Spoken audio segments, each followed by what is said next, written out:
the satellites, I think it's mostly dominated by the states now. I think there's like 10,000 satellites orbiting around the Earth.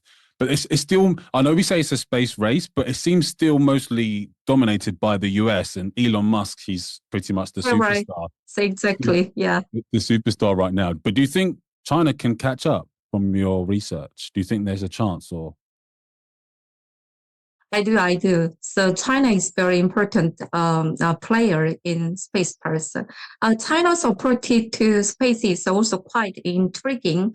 So as it began its space development with an eye on expanding its Mm, so so national interest, in terms of national interest through the Belt and Road Initiative. It is very important part. And in 2016, so China they developed so-called Beidou. It mm, means a Chinese global navigation satellite system like US GPS because of a space race. So which now provide global services. Even though some countries, they just catch up the Beidou easier than the GPS. So we use a smartphone with the GPS, right? yeah. So China has also been extending its reach with the lunar Mars exploration missions.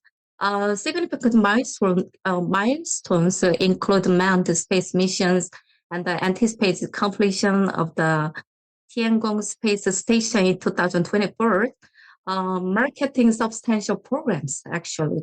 Mm, China is pursuing an ambitious state-led space policy to establish itself as a major space power with advancement rooted in its own technical progress. mm, So in the old space, the US and the Soviet Union is a kind of main player in the space.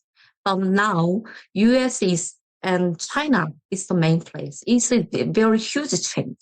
So looking at each country's unique approach, the United States combines a substantial funding and state support with the thriving private sectors, so resulting in extraordinary growth. But China has a more huge money than mm, US too. So in recent years, the US just changed their strategy to enact investment from a company. Also, they wanted to grow the startup for space mm, technology companies too. But China also changed their strategy. So mm. because it is China's characteristic of space development is related to state-led or government-led development in space, but they changed their strategy too.